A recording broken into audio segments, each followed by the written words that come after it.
Gold, trusted gold buyers. మీరు తాకట్టు పెట్టిన బంగారాన్ని విడిపించి ఈ రోజు ఉన్న మార్కెట్ ధరకు కొనబడను.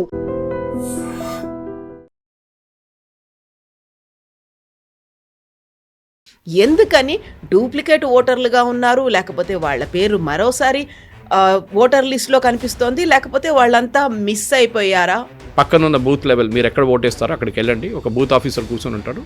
మిమ్మల్ని కొన్ని ప్రశ్నలు అడుగుతారు. మీరు ఎందుకు తప్పు పేర్లు ఇచ్చారు? ఇక్కడ మ్యాపింగ్ అబ్సల్యూట్ జరుగుతుంది. అప్పుడు కమ్యూనిస్ట్ వాళ్ళు చేశారు, ఇప్పుడు మమతా బెనర్జీ చేస్తుంది. ఏంటి? దొంగ ఆధార్ కార్డు, అప్పుడు ఆధార్ లేకుండే దొంగ రేషన్ కార్డులు తయారు చేయడం, దొంగ బర్త్ సర్టిఫికేట్ తయారు చేయడం, టెన్షన్ మొదలైంది. మమతా బెనర్జీ ఏమో మీ కిచెన్లో ఉన్న ఎక్విప్మెంట్ అంతా రెడీ చేసుకోండి, పనిముట్లన్నింటినీ వాడండి అంటే ఆమె. దెన్ వాట్ అబౌట్ లాంగ్ రన్లో ఎఫెక్ట్ పడుతుంది, థ్రెట్ అవుతారు, లేకుంటే సెక్యూరిటీకి ప్రాబ్లం అవుతుంది, ఇవన్నీ ఉన్నాయి కదా. దాని గురించి ఎందుకు ఆలోచించట్లేవు రాష్ట్రాలు? మరి మీరు ఎందుకు ఎంకరేజ్ చేస్తున్నారు అంటే మీకు అది ఒక ఓట్ బ్యాంక్ పాలిటిక్స్. ఇప్పుడు యూపీలో. నమస్తే, నేను Kavitha. Welcome to I dream news and నిజాలు. స్పెషల్ ఇంటెన్సివ్ రివిజన్కి సంబంధించి ఎలక్షన్ కమిషన్ 5 రాష్ట్రాల్లో ఇప్పటిదాకా జరిగినటువంటి వాటి లెక్కల్ని అందించింది. అందులోనూ ప్రధానంగా రాజస్థాన్లో 41.8 lakh ఓటర్లని తొలగించినట్టుగా అనౌన్స్ చేసింది. ఇక వెస్ట్ బెంగాల్కి సంబంధించి చూస్తే ఇప్పటికీ 58 లక్షల ఓట్లని తొలగించినట్టుగా అనౌన్స్ చేసింది. At the same time unmapped ఓటర్లు 32 లక్షల మంది దాకా ఉన్నారు. ఓవరాల్గా వెస్ట్ బెంగాల్కి సంబంధించి ఈ లెక్క 1.2 crore ఓటర్ల దాకా ఉండేట్టుగా ఇప్పుడు ఒక ఫిగర్ అనేది అయితే కనిపిస్తోంది. అఫీషియల్గా దానికి సంబంధించి ఒక డిక్లరేషన్ రావాల్సిన అవసరం ఉంది. ఇంతమంది ఓటర్లు, ఇన్ని లక్షల మంది ఓటర్లు ఎందుకని డూప్లికేట్ ఓటర్లుగా ఉన్నారు, లేకపోతే వాళ్ళ పేరు మరోసారి ఓటర్ లిస్ట్లో కనిపిస్తోంది, లేకపోతే వాళ్ళంతా మిస్ అయిపోయారా, చనిపోయారా, ఏం జరిగింది, ఎందుకని ఇంత పెద్ద ఎత్తున ఈ లెక్కలు బయటపడుతున్నాయి? At the same time oppose కూడా ఎందుకని కనిపిస్తోంది? మనతో పాటుగా ఉన్నారు సీనియర్ జర్నలిస్ట్ సురేష్ కొచ్చతిల్ గారు. సార్ నమస్తే. మనం ఇప్పటిదాకా బీహార్ మాట్లాడుకున్నాము, వెస్ట్ బెంగాల్ మాట్లాడుకున్నాము, బట్ సర్ప్రైజింగ్లీ రాజస్థాన్లో కూడా 41.8 lakh ఓటర్స్, అది కూడా వాటిని తొలగించారు అనుకుంటే ఎక్కడ తక్కువ నెంబర్ అనేది కనిపించట్లేదు కదా. ఎక్సెప్ట్ లక్షద్వీప్లో 1400 ఓటర్లు ఉన్నారు, ఎందుకంటే అక్కడ తక్కువ జనాభా ఉంది కాబట్టి. ఈవెన్ గోవాలో కూడా 1,00,000కు పైగా ఓట్లు అనేవి ఉన్నాయి, పుదుచ్చేరిలో 1,00,000కు పైగా. ఇవన్నీ కూడా duplicate votes, dead votes and permanently migrated voters, 3 కేటగిరీలు అన్నమాట. మనం లాస్ట్ ఓటర్ రివిజన్ జరిగింది మన్మోహన్ సింగ్ టైంలో 2002లో. అది 2003 దాకా ఎక్స్టెండ్ అయింది. దానికి ఒక బేస్ ఇయర్గా తీసుకున్నారు ఎలక్షన్ కమిషన్. ఆ ఎలక్షన్ కమిషన్ ఏమంటున్నారు, అప్పుడు మీ నాన్నగారు అమ్మగారు లేకుంటే మీరు కూడా ఓటర్ లిస్ట్లో ఉంటే then there is no problem, మీరు మ్యాచ్ చేసుకోవచ్చు. ప్రాజనీ మ్యాపింగ్ అంటారు. అంటే మీ నాన్నగారి పేరు ఇదని మీరు చూపిస్తే అది అక్కడ మ్యాచ్ అవుతుంది, ఏదో ఒక కాన్స్టిట్యున్సీలు ఉంటుంది, మీరు ఇద్దరు మ్యాచ్ అయిపోతుంది కంప్లీట్. లేకుంటే మీ అమ్మగారి పేరు, ఇద్దరు లేకుంటే మీ రిలేటివ్స్ పేరు ఉంటుంది, మ్యాచ్ చేసుకోవచ్చు. ఇది చాలా పెద్ద ఎక్సర్సైజ్ జరిగింది. ఇప్పుడు మనకు తెలిసింది, మీరు చెప్పినట్ల రాజస్థాన్లో 41 లక్షలు అంటే మనం అనుకుంటాం వెస్ట్ బెంగాల్ కన్నా తక్కువే కదా, 58, ఇది 41 కాదు. వాళ్ళ దగ్గర ఓటింగ్ పాపులేషన్ 5 కోట్లే. West Bengal voting population close to 8 crores. అప్పుడు మీరు 8 crores to 58 lakhs విజావి 5 crores to 41 lakhs అనే ఒక కాంబినేషన్ వేసుకుంటే, మ్యాథమెటికల్ ఈక్వేషన్ వేసుకుంటే మీకు తెలిసిపోతుంది రాజస్థాన్ నంబర్లు ఎక్కువనే. ఇంకా అంటే వెస్ట్ బెంగాల్ నంబర్లు మినిమం 1 crore ఉంటేనే రాజస్థాన్ నెంబర్తో మ్యాచ్ అవుతుంది.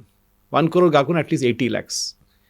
మీకు గుర్తుంది, నేను ఒక స్టడీ చెప్పాను కవిత గారు మీకు, ఒక 2 నెలల ముందు మనం మాట్లాడుకున్నాం. ఫస్ట్ SIR అనౌన్స్ చేసినప్పుడు ఒక స్టడీ చేస్తున్నారు, ఒక రీసెర్చ్ ఆర్గనైజేషన్, చాలా డీటెయిల్గా చేశారు, చాలా బాగా చేశారు. ఇన్ఫ్యాక్ట్ అది పబ్లిష్ చేసింది RSS వాళ్ళు, బీజేపీ వాళ్ళు అంటే మనం అనుకోవచ్చు, కాదు. అది ఫస్ట్ టైం పబ్లిష్ చేసింది టెలిగ్రాఫ్ అనే ఒక న్యూస్ పేపర్ వెస్ట్ బెంగాల్లో, totally pro communist, anti Modi. And Hindu దాని తర్వాత నెక్స్ట్ పబ్లిష్ చేసింది, వాళ్ళు పబ్లిష్ చేశారు ఆ సర్వే రిపోర్ట్. నాకు ఆర్గనైజేషన్ గుర్తులేదు ఎవరు చేశారు, కానీ వాళ్ళు చాలా బాగా చేశారు. ఎట్లా చేశారంటే ఫస్ట్ వాళ్ళు 2002 ఓటర్ లిస్ట్ తీసుకున్నారు. ఆ ఓటర్ లిస్టులో ఉన్న అందరి పేర్లు సిస్టంలో ఎంటర్ చేసిన తర్వాత వాళ్ళు దానికి మ్యాచింగ్ మొదలుపెట్టారు. 2002 తర్వాత వాళ్ళు ప్రతి సంవత్సరంలో రివిజన్ జరిగినప్పుడు, అప్పుడు స్పెషల్ రివిజన్ కాదు, స్పెషల్ ఇంటెన్సివ్ రివిజన్ కాదు, ఒట్టే మీ ఇంటికి వస్తారు, మీరు ఉన్నారా లేదా కనుక టిక్ కొట్టేసి వెళ్ళిపోతారు. ఇది జరిగేది. ఆ టైంలో ఏం జరిగిందో ఆ లిస్ట్లో చూస్తే కూడా చాలామంది ఆ లిస్ట్లో కనిపించకుండా పోయారు. ఏది అసెంబ్లీ ఫర్ ఎగ్జాంపుల్ 2002 తర్వాత 2007 అనుకుందాం, చాలామంది లేరు. సో వాళ్ళు ఏం చేశారంటే ఆ నంబర్లను తీసేశారు. నెక్స్ట్ వాళ్ళు ఏం చేశారంటే డెత్ అండ్ బర్త్ సర్టిఫికేట్ చూశారు వెస్ట్ బెంగాల్లో ఇష్యూ చేసినా కానీ. అప్పుడు వాళ్ళు అది మ్యాచ్ చేసుకుంటూ వెళ్ళిపోతే లాస్ట్ 2025కి వచ్చేదాకా వాళ్ళు చూసిన లిస్ట్ ప్రకారం వెస్ట్ బెంగాల్లో 1 కోటి మంది ఎక్స్ట్రా ఓటర్లు ఉన్నారు. ఫర్ ఎగ్జాంపుల్ ముషీదాబాద్ లాంటి constituency which is very minority heavy కాన్స్టిట్యున్సీలో పాపులేషన్ కన్నా ఎక్కువ ఓటర్లు ఉన్నారు. ఆలోచించండి, పాపులేషన్ కన్నా ఎక్కువ ఓటర్లు ఉన్నారు. అది కాకుండా మొన్ననే ఎలక్షన్ కమిషన్ కన్నా ముందు వీళ్ళు ఎస్ఐఆర్ స్టార్ట్ చేసి అదే టైంలో UIDA, that is unique identification authority, చెప్పండి ఆధార్ ఇష్యూ చేసిన అథారిటీస్ వెస్ట్ బెంగాల్లో 34 లక్షల మంది చనిపోయారని చెప్పి వాళ్ళ ఓటర్ ఐడి కార్డ్ వాళ్ళ ఆధార్ డీయాక్టివేట్ చేశారు. 16 డిజిట్ను ఆధార్ డీయాక్టివేట్ చేశారు. వాళ్ళకి ఎక్కడి నుంచి వచ్చింది డేటా? వాళ్ళకి వెస్ట్ బెంగాల్ గవర్నమెంట్ దగ్గర ఉన్న డేటా వాళ్ళు తీసుకున్నారు, బర్త్ అండ్ డెత్ సర్టిఫికేట్స్ నుంచి. ఇప్పుడు ఇంపార్టెంట్ ఏంటంటే దీంట్లో ఎందుకు చేశారని చాలామంది అడిగారు. ఇప్పుడు ఎందుకు చేస్తున్నారు అంటే ఈ 32 లక్షల మంది చనిపోయిన వాళ్ళలో చాలామంది ఆధార్ కార్డు ఇప్పుడు కూడా వాడుకుంటున్నారు. ఎవరో సిమ్ యాక్టివేషన్కి వాడుకుంటున్నారు, బ్యాంక్ అకౌంట్కి వాడుకుంటున్నారు, లోన్ల కోసం వాడుకుంటున్నారు. అంటే అంత ఫేక్. లోన్ తీసుకుని వాడు గాయమైపోతాడు, మన సిమ్ కార్డ్ తీసుకొని ఏదో ఇల్లీగల్ యాక్టివిటీకి యూజ్ చేసుకుంటాడు, దానికోసం డీయాక్టివేట్ చేసి పడేశారు. మన ఆధార్ కార్డు ఒక స్పెషాలిటీ ఏంటంటే ఈ 16 డిజిట్లో ఇంకోసారి మీరు క్రియేట్ చేయలేరు. ఫర్ ఎగ్జాంపుల్ ఒక 16 డిజిట్ నెంబర్ ఉందనుకోండి, డీయాక్టివేట్ అయితే ఇంకొకసారి అది ఎక్కడైనా ఒక 2 సంవత్సరాల తర్వాత అదే నెంబర్ ఇష్యూ చేయాలంటే కాదు, ఆ నెంబర్ యూనిక్ ఉంటుంది దానికి. సో డీయాక్టివేట్ అయిపోయింది. సో మీరు నెక్స్ట్ టైం సిమ్ కార్డ్ తీసుకోవడానికి వెళ్తే మీ ఆథరైజేషన్ చెక్ చేయడానికి, మీ జెన్యూనిటీ చెక్ చేయడానికి ఆధార్ చెక్ చేస్తే డీయాక్టివేట్ అని చూపిస్తుంది, మీకు సిమ్ డిక్లైన్ చేస్తారు. కానీ మన దగ్గర ఎట్లా అంటే పక్కన ఒక ఛత్రి వేసుకొని కూర్చొని ఉంటాడు, కూడా సిమ్ కార్డులు అమ్ముతూనే ఉంటాడు. ఈ doesn't do a biometric check. Biometric check చాలా ఇంపార్టెంట్. ముందు చేస్తుండే, కానీ దాని తర్వాత ఒక సుప్రీంకోర్టు రూలింగ్ వచ్చింది, బయోమెట్రిక్ యూజ్ చేయలేమని చెప్పగానే ఈ థంబ్ ప్రింట్ తీసేసి వాళ్ళు ఫిజికల్ పేపర్ నుంచి మొదలుపెట్టారు మళ్ళీ. ఎనీవే దాంట్లో మనం చూస్తాం చాలా మటుకు ఈ టెర్రరిస్ట్ కానీ ఈ ఫేక్ కాలర్స్, మన డిజిటల్ అరెస్ట్ లాంటివి చేసేట వాళ్ళు అందరూ ఇట్లాంటి ఫేక్ సిమ్ కార్డ్స్ వాడుకుంటున్నారు. వాళ్ళు ఒకసారి వాడుకుంటారు, పడేస్తారు, మళ్ళీ ఇంకో సిమ్ కార్డు యూజ్ చేస్తారు. అట్లా ఇప్పుడు ఏం జరిగిందంటే వెస్ట్ బెంగాల్లో ఈ 58 లక్షల మందిని తీసేశారు కంప్లీట్గా. కొంతమంది దాంట్లో 1% ఎర్రర్ ఉండొచ్చు, 1 or 2%. వాళ్ళు వచ్చి చెప్పాల్సి అంటే చనిపోయిన చెప్పిన ఒక మనిషి ఇప్పుడు కనిపించిందంట, లేదు నేను బతికున్నానని చెప్పి ఆయన వెళ్ళి క్రిమేషన్ గ్రౌండ్లో కూర్చొని అన్ని అంత్యక్రియలు చేశారంట వారి రిలేటివ్స్. చనిపోయింది కదా ఎట్లా అని చెప్పేసి it was like more of a comedy scene. కానీ అట్లాంటి ఒక 1% దాకా ఉండొచ్చు 58 లక్షల్లో. అది కాకుండా 32 లక్షల మంది ఇది ప్రాజనీ అంటే మ్యాపింగ్ కావట్లేదు, అన్మ్యాప్డ్ వచ్చారు. అన్మ్యాప్డ్ అంటే వాళ్ళ పేరు రాశారు కానీ వాళ్ళ నాన్నగారు అమ్మగారు పేరు లేదు, అదొకటి. ఇంకా 12 లక్షల మందికి మీరు తప్పుడు అంటే స్పెల్లింగ్ మిస్టేక్స్ ఉన్నాయి దాంట్లో. మీరు మీ ఆధార్ కార్డు చూసి రాసిన పేరు దీంతో మ్యాచ్ కావట్లేదు. Either Aadhaar card is wrong or this is wrong. మీ రేషన్ కార్డు చూసిన పేరు రాసింది ఇక్కడ ఉన్న పేరు తప్పు. కొంతమంది రేషన్ కార్డు యూజ్ చేశారు, కొంతమంది ఆధార్ కార్డు యూజ్ చేశారు, కొంతమంది మిగతా బ్యాంక్ డాక్యుమెంట్స్ యూజ్ చేశారు. 32 లక్షల మంది అక్కడ అయిపోయారు. దీనికి కాకుండా ఇంకొక 1 కోటి మంది వాళ్ళది కంప్లీట్ ప్రాజనీ మ్యాపింగ్ కూడా కాలేదు, డేటా మొత్తం డౌట్ఫుల్ అనిపిస్తుంది. సో వీళ్ళందరినీ ఏం చేస్తారంటే ఇప్పుడు ఒక హియరింగ్కి పిలుస్తారు. ఈ 58 పక్కన పెట్టండి, మిగతా వాళ్ళని 32 + 1 కోటి మందిని హియరింగ్కి పిలుస్తారు. ఇప్పుడు వాళ్ళకి ఆల్రెడీ నోటీస్ వెళ్ళిపోయి ఉంటుంది, వాళ్ళ ఫోన్లో మెసేజ్ వస్తుంది, మీ హియరింగ్కి రావాలి, పక్కనున్న బూత్ లెవెల్ మీరు ఎక్కడ ఓటేస్తారో అక్కడికి వెళ్ళండి, ఒక బూత్ ఆఫీసర్ కూర్చొని ఉంటాడు, మిమ్మల్ని కొన్ని ప్రశ్నలు అడుగుతారు. మీరు ఎందుకు తప్పు పేర్లు ఇచ్చారు, మీరు ఎందుకు మీ నాన్నగారి పేరు రాయలేదు, మీరు ఎందుకు మీ నాన్నగారు అమ్మగారి పేరు ఒకటే రాశారు, దాన్ని అడుగుతారు. సో ఏమైనా తప్పులు ఉండొచ్చు బహుశా, అగైన్ 1 to 2%, మిగతా అంతా ఫేకే. దీంట్లో ఇంకొకటి చాలా మటు ఇంట్రెస్టింగ్ అవుతుందంటే ఫ్రాడ్. ఈ ఫ్రాడ్ ఎట్లా జరిగిందంటే కొంతమంది చాలామంది వాళ్ళ నాన్నగారు 14 సంవత్సరాల్లో ఈడు పుట్టాడంట, నాన్నగారు 14 సంవత్సరాలు ఉన్నప్పుడు ఈ అబ్బాయి పుట్టాడంట, మళ్ళీ 30 సంవత్సరాలుగానే గ్రాండ్ ఫాదర్ అయిపోయాడంట, ఇదే అబ్బాయి గ్రాండ్ ఫాదర్ అయిపోయాడంట. అప్పుడు that is obviously it is fake. So ఇట్లాంటి వాళ్ళని తొలగించాల్సింది లిస్ట్ నుంచి. సో టోటల్ మమతా బెనర్జీకి ఇప్పుడు ఏడుపు ఎందుకు వస్తుందంటే ఆమెకి ప్రాబ్లం ఎందుకంటే ఈ ఓటర్స్ అందరూ ఆమె ఓటర్స్. నేను ఒక స్టడీ చేస్తున్నాను కవిత గారు, పాసిబ్లీ నెక్స్ట్ 15-20 డేస్లో వెస్ట్ బెంగాల్లో అన్ని కాన్స్టిట్యున్సీల్లో ఎంతమంది ఓటర్ని తీసేశారో ఇప్పుడున్న లిస్ట్ ప్రకారం 58 లక్షలు పెట్టుకుందాం. I'm not taking 32 lakhs + 12 lakhs + 1 crore, అది పక్కన పెడుతున్నాను. అది ఫిబ్రవరి దాకా నడుస్తుంటుంది, జనవరి దాకా హియరింగ్ ఉంది. నిన్న మొదలైన తర్వాత hearing goes on till January 16th. దాని తర్వాత నెక్స్ట్ లిస్ట్ పబ్లిష్ అవుతుంది, దాని తర్వాత మళ్ళీ అబ్జెక్షన్ ఫైల్ చేస్తారు, దాని తర్వాత లాస్ట్ లిస్ట్ ఫిబ్రవరిలో ఫైల్ అవుతుంది, దాని తర్వాత ఎలక్షన్ అనౌన్స్ చేస్తారు. నేనేం స్టడీ చేస్తున్నా అంటే కల్కటాలో 23 లక్షల ఓటర్స్ తీసేశారు లిస్ట్ నుంచి కల్కటా రీజన్లో. ఆలోచించండి, అంటే ఇంతమంది ఫేక్ ఓటర్స్ ఉన్నారన్నమాట అక్కడ. అబ్జెక్షన్ ఏం ఫైల్ లేదు, ఇవాళ దాకా రాలేదు, అబ్జెక్షన్ రాలేదు. బహుశా ఇంకా నెక్స్ట్ 2-3 వీక్స్లో ఏదైనా ఒక 1% మళ్ళీ నేను చెప్పినట్లు రావచ్చు అబ్జెక్షన్. ఇప్పుడు ఈ జరిగే స్టడీలో నేనేం చేస్తున్నా అంటే ఆ కాన్స్టిట్యున్సీలో ఎవరు గెలిచారు, ఫర్ ఎగ్జాంపుల్ టీఎంసీ గెలిచింది భవానీపూర్లో, వాళ్ళ మార్జిన్ ఏంటి, వాళ్ళ మార్జిన్ 3,400 అనుకోండి. కానీ అక్కడి నుంచి తీసిన ఓటర్లు 7,000 మంది ఉంటే obviously that result is going to get impacted. కాదు, తీసిన వాళ్ళు 7,000 కానీ ఆయన గెలిచిన మార్జిన్ 30,000 అంటే ఇంపాక్ట్ ఉండదు ఎక్కువ. Very good. సో అగైన్ ఈ స్టాటిస్టిక్స్లో ఎప్పుడు ఒక మ్యాటర్ ఆఫ్ ఎర్రర్ ఉంటుంది, మార్జిన్ ఆఫ్ ఎర్రర్ అంటారు, దాన్ని 1 or 2% అని పెట్టుకోవచ్చు. కానీ ఈ స్టడీలో నాకు ఇంకొక బహుశా ఇంకా 10-15 రోజులు పట్టవచ్చు. దాని తర్వాత maybe by January 1st week or 2nd week నేను దీని డేటా ప్రజెంట్ చేస్తాను మీకు.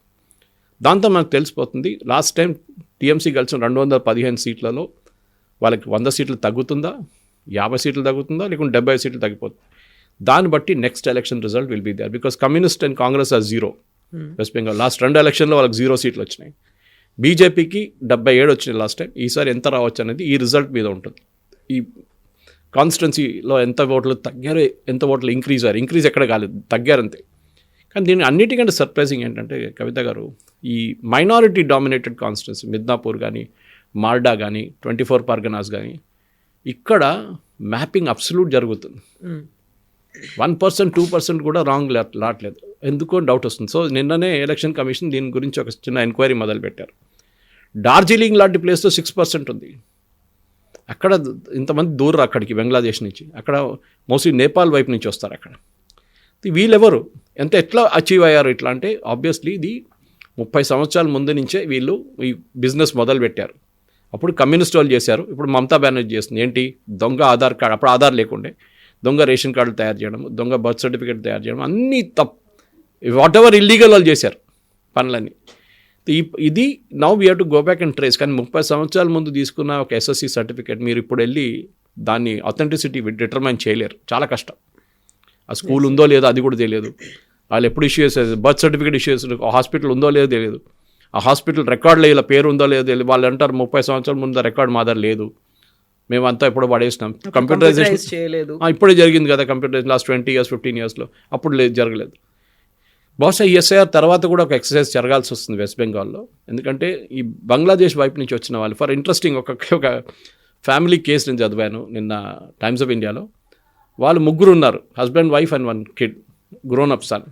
వాళ్ళు అస్సాం లిస్ట్లో ఎన్ఆర్సీ నడుస్తుంది అక్కడ, నేషనల్ రిజిస్టర్, దాంట్లో వాళ్ళని నాన్ సిటిజన్స్గా డిటర్మైన్ చేశారు.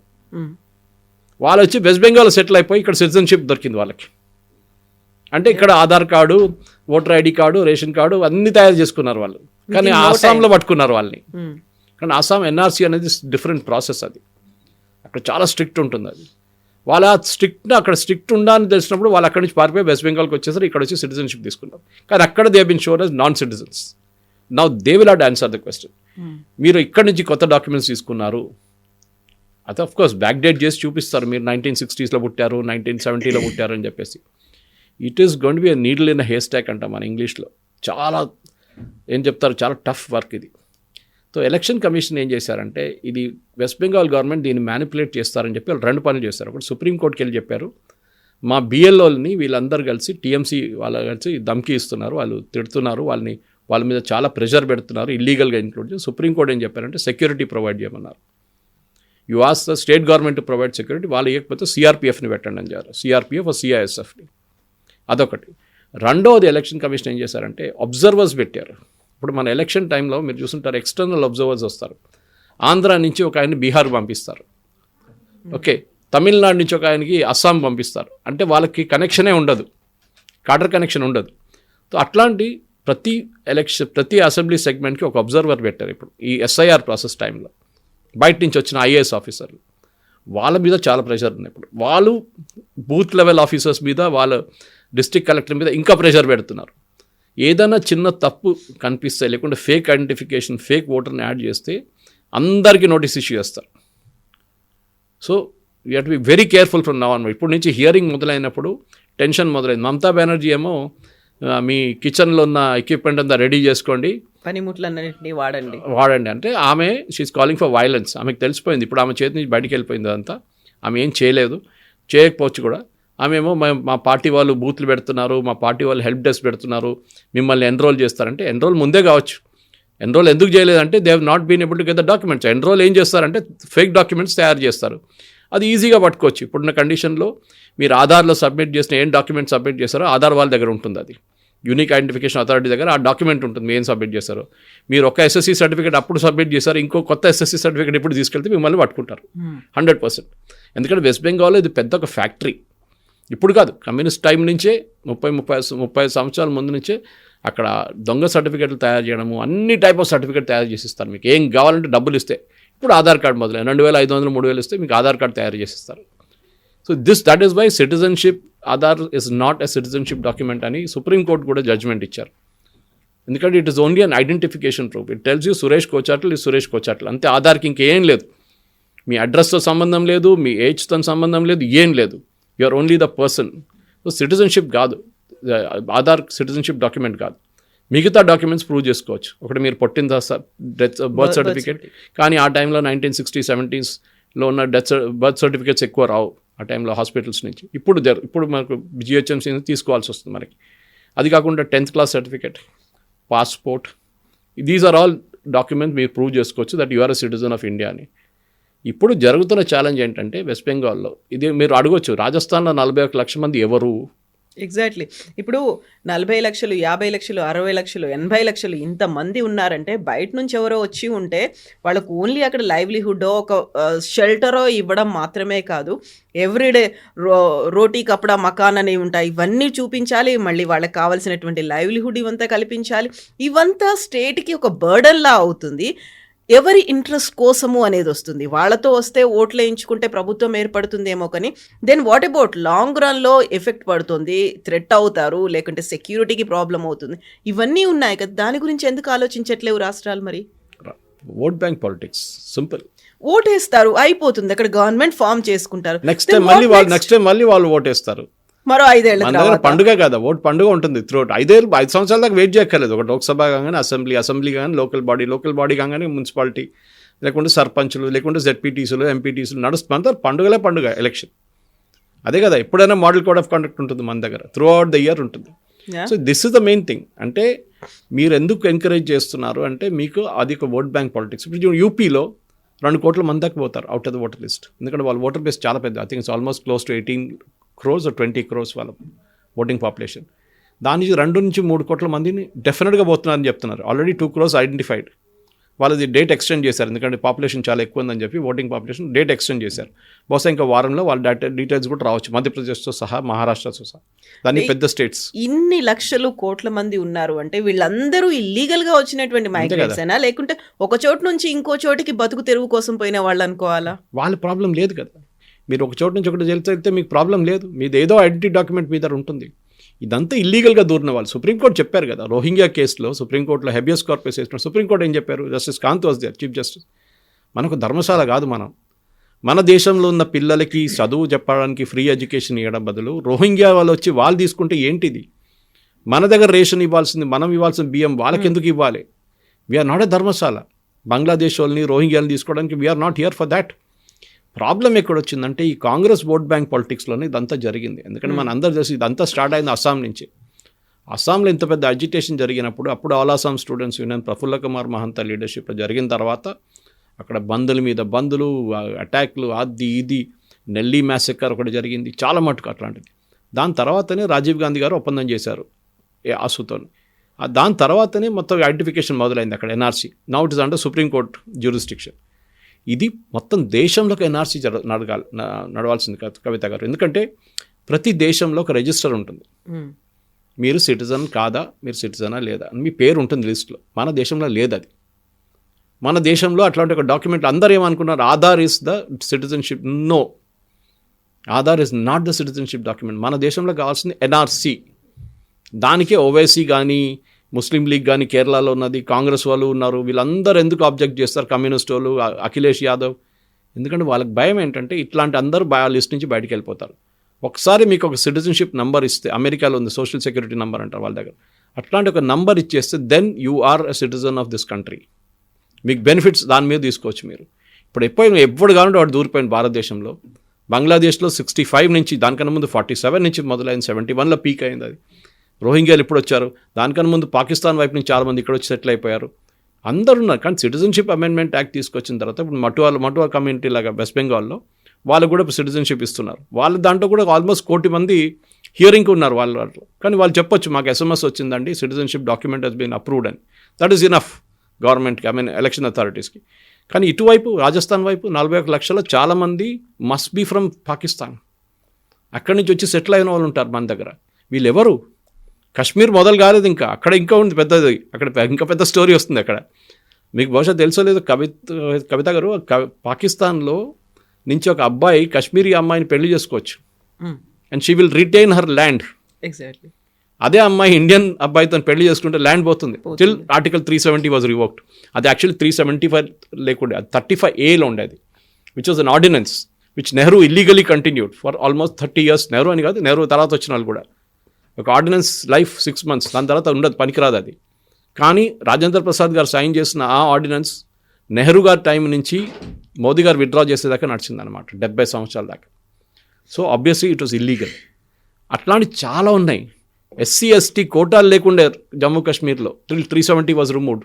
ఎవరైనా అడిగారండి? కాంగ్రెస్ వాళ్ళు ఎవరైనా అడిగారా ఎందుకు SC ST OBC కోటా ఇవ్వట్లేదు? అక్కడ OBC ఇచ్చారు కొంతమంది, ఎందుకంటే కాశ్మీర్లో కొంతమంది ముస్లిమ్స్ BC కోటాలు వస్తారు, బకర్వాల్స్ లాంటి వాళ్ళు. కానీ SC STs కోటా ఎందుకు ఇవ్వట్లేదండి కాశ్మీర్లో? ఎందుకు ఇవ్వలేదు ఇన్ని సంవత్సరాలు? అడిగారు కాంగ్రెస్ వాళ్ళు? వీళ్ళు దాని రోజు పొద్దున్న లేవగానే రాహుల్ గాంధీ ఏడుస్తూనే ఉంటారు కదా కోటాల గురించి. So this is where it comes. ఇది పెద్ద ఎక్సర్సైజ్, SIR ఎక్సర్సైజ్, ఈ స్పెషల్ ఇంటెన్సివ్ రివిజన్ ఎక్సర్సైజ్ని ఒపోజ్ చేయడంలోనే మీకు తెలిసిపోతుంది. యోగి ఆదిత్యనాథ్ గారు మాట్లాడలేదే. ఎగ్జాక్ట్లీ. ఎందుకంటే ఇక్కడ మనం ఓన్లీ లక్షల్లో చూస్తున్నాం, అక్కడ 2 కోట్లు అంటున్నారు మీరు. రాజస్థాన్లో 41 లక్షల మంది తీసే ముఖ్యమంత్రి ఏడుస్తున్నారా? నో, ఈ sir remove it, I have no problem. ఎందుకు మా ఓట్ వాళ్ళు ఇల్లీగల్ వాళ్ళు తీసేసేయండి. లేదు ఇల్లీగల్ వాళ్ళు ఉంచుకోవాలని చెప్తున్న వాళ్ళు మమతా బెనర్జీ లాంటి వాళ్ళు, అఖిలేష్ యాదవ్ లాంటి వాళ్ళు, తేజస్వి యాదవ్ లాంటి వాళ్ళు అబ్జెక్ట్ చేస్తున్నారు. ఇక్కడ స్టాలిన్, శ్రీలంక నుంచి ఎంతమంది తమిళన్స్ వచ్చి సెటిల్ అయితే తెలియదు, ఇప్పుడు తెలిసిపోతుంది. ఇప్పుడు అక్కడ కూడా ఆల్మోస్ట్ 60 లక్షలు ఉందని చెప్తున్నారు, ఇంకా ఒఫీషియల్ ఫిగర్స్ బయటికి రాలేదు. అక్కడ కూడా ఉంటుంది మినిమం. రాజస్థాన్ 41 ఉంటే అక్కడ మినిమం 60 ఉంటుంది తమిళనాడులో. ఎవరు వీళ్ళు? తమిళనాడులో అయితే బంగ్లాదేశ్ నుంచి వచ్చిన వాళ్ళు చాలామంది ఉంటారు కదా. Who are these people? Did they come from Sri Lanka? Sri Lanka వచ్చి మన సిటిజన్షిప్ ఇవ్వాలని ఎప్పుడు అగ్రిమెంట్ పెట్టుకోలేదు వాళ్ళతో. We said we'll keep them as refugees. Special camp setup చేసాం వాళ్ళ కోసం LTTE టైంలో. అది అయిపోయింది, ఖతం. Camps are dismantle now. కానీ మళ్ళీ తెలంగాణ, ఆంధ్రప్రదేశ్ ఇప్పుడు వస్తుంది, వెయిట్ చేయండి. ఇక్కడ కూడా ఉంటుంది. ఇక్కడ రోహింగ్యా క్యాంపులు ఉన్న రోహింగ్యా ఫుట్బాల్ టీం ఉంది ఇక్కడ, వాళ్ళకి యూట్యూబ్ ఛానల్ ఉంది ఒకటి. సో ఇట్లాంటి దాంట్లో చాలామంది ఇక్కడ కూడా పట్టుబడతారు. కానీ మనకు వచ్చినప్పటికల్లా ఈ major states UP, Rajasthan, Madhya Pradesh, ఈ 3 స్టేట్ అండ్ మహారాష్ట్ర, ఈ 4 స్టేట్లో ఉన్న ఫిగర్స్ మీకు షాక్ అయిపోతుంది. దాంట్లో రాజస్థాన్ ఆల్రెడీ ఫిగర్స్ వచ్చేస్తుంది మనకి. ఈ 3 స్టేట్లు చూడండి, మినిమం యూపీ అయితే 2 కోట్ల మంది కన్నా ఎక్కువ ఉంటారు. 2,50,00,000 మంది దాకా లిస్ట్ నుంచి బయటికి వెళ్ళిపోతారు. భారతదేశంలో 100 కోట్ల ఓటర్లు అని చెప్పుకున్నాను మనం ఒక సంవత్సరం ముందు. 100 కోట్లు లేరు. అప్పుడే నేను చెప్పాను 88 crores ఉంటుంది, 86 to 88 crores. మిగతా అంతా 12 crores fake, dead, missing, that is ఈ అడ్రస్లో మీరు లేరు, that is permanently migrated or duplicate voters. ఈ 3 తీసేస్తేనే మీకు 12 కోట్ల మంది వెళ్ళిపోతారు లిస్ట్ నుంచి. దాని తర్వాత ఈ మ్యాపింగ్, ప్రాజనీ మ్యాపింగ్లో మీరు బయట నుంచి వచ్చిన మీ అమ్మ నాన్నగారి పేరు తప్పు, లేకుంటే 14 వయసులోనే మీరు పుట్టారు, మీకు అబ్బాయి అయిపోయాడు, అమ్మాయి అయిపోయారు, మీరు 30 సంవత్సరాలు కానీ మీరు గ్రాండ్ ఫాదర్ అయిపోయారు, మీ నాన్నగారు అమ్మగారి పేరు ఒకటే, అది ఎట్లా అవుతుందండి? ఇదన్నీ ఇక్కడ తీయాల్సి వస్తుంది, బయటకు వస్తుంది. We never created a proper documentation till now. అది ఇప్పుడు జరుగుతుంది. సో మామూలుగా ట్రెమార్సే కాదు, ఎత్తుకు రాబోతోంది. ఇంకా చూస్తున్నాండి తమాషా, అవి పిక్చర్ అవి బాకీ హై అవి. Yes, sir. Thank you so much. Thank you. Thank you.